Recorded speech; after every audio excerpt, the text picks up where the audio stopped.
සුබ දවසක් හැමෝටම. මේ තියෙන්නේ අර මම කලින් ඇට දාපු කූස වර්ගේ එක වැල වගේ උඩට තමයි යන්නේ. දැන් දවස් 20ක් වෙනවා දාලා. දැන් මේ තරමට පැල ලොකු වෙලා තියෙනවා. මේ පේනවනේ. දැන් මේකට උඩට මම අර මැස්ස වගේ තියපු එකට නූල් ටිකක් ඇදලා ගැට ගහනවා. මොකද ඒ නූල දෙකේ උඩට අරගත්තාම ලේසි නැත්තම් බිම යන්නේ නැහැ. මේක උඩට තමයි යන්නේ වැල වගේ. මේ කරවිල වැල වගේ උඩට තමයි ඒක එන්නේ. මේ පේනවනේ.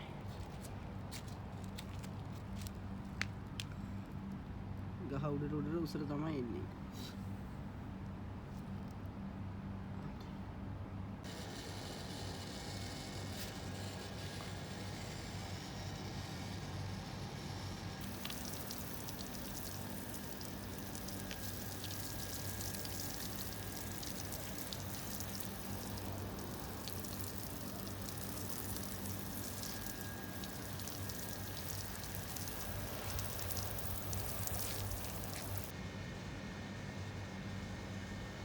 මේ තියෙන්නේ පැලවෙන දාපු කොත්තමල්ලි ටික දවස් 20කට පස්සේ වතුර ඇරියා ඒකට.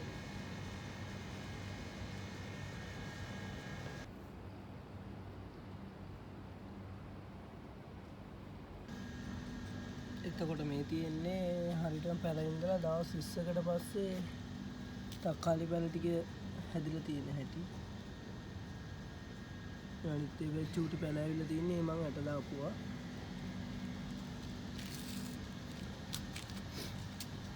මේ තියන්නේ ඇට දාපු මේ පොඩියට පඳුරු ඇදලා තින්නේ ඇට දාපු තැන් වල ඒ ඇට පැල වෙලා දැන් ඒවා ගලවලා ඉන්න ඕනේ. මේ තනින් තනින් ඉඳන් ඕන හරියට. මේ තියන්නේ තක්කාලි පැල ටික. උඩ මේ තියන්නේ මම දාපු ඒ අතරින් රාගු පැල පෙළි දෙයක් දැම්මා. මේ තියන්නේ රාගු පැල ටික. ඒ ටික දැන් තනකොළ වැවිලා තිබුණේ අර හරිය මං ගැලෙව්වා. මේ රීතින් ගලවලා සුද්ධ කරන්න ඕනේ. තාම තියෙන net එක ඇතුලේ මේ තක්කාලි බලන්න. ඔයාලා channel එක subscribe කරන්න. මගේ Facebook page එක nature with lapa කියන page එකත් follow කරලා තියාගන්න කියලා ආදරෙන් ඉල්ලුවා.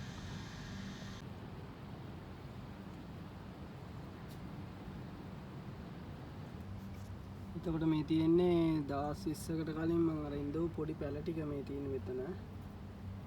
මෙතන ටිකක් මම ඉඳුවානේ. ඒ ටික මෙතන. ඊට පස්සේ ඊට ටික මම ඉඳුවේ සර්පිංච පැලේ තියෙන තැන මෙතන. තියෙන්නේ ගස් ටික.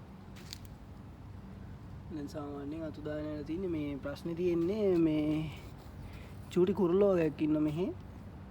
ඔක්කොම දළු ටික ඇවිල්ලා කනවා. ඔය සද්ද ඇහෙනවනේ කිචිස් කිචිස් ගාලා කෑ ගහන. එයාලා ඇවිල්ලා කන එක තමයි ප්‍රශ්නේ.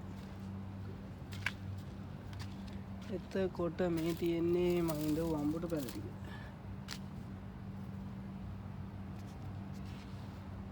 මෙතන ඉඳපු වම්බුට පැල ටික මේ තියෙන්නේ. සාමාන්‍ය අඩියක් විතර උසට ඇවිල්ලා තියෙන වම්බුට පැල ටික. මේ තියෙන්නේ මෙතන ඉඳපු වම්බුට පැල ටික. එතකොට ඔයාලට මේ බලා ගන්න තියෙන්නේ ඊතර වම්බුට පැල ටික. ඔයාලා මගේ channel එක subscribe කරලා නැත්නම් දැන්ම subscribe කරන්න. bell button එක click කරලා තියාගන්න. වීඩියෝ එකට like එකක් දාන්න. ටිකට මේ නම් මම වීඩියෝ එක රැඳිලා ඉන්න කියලා ආදරෙන් ඉල්ලනවා. මේ තියෙන්නේ මෙතන ඉඳපු වම්බුට පැල ටික සම්පූර්ණ. දැන් මේවට දවස් 20ක් 22ක් වගේ තමයි වෙන්නේ මම පැල ඉඳලා. ඊළඟ වීඩියෝ එකෙන් හම්බ වෙනතුරු හැමෝටම ජය වේවා.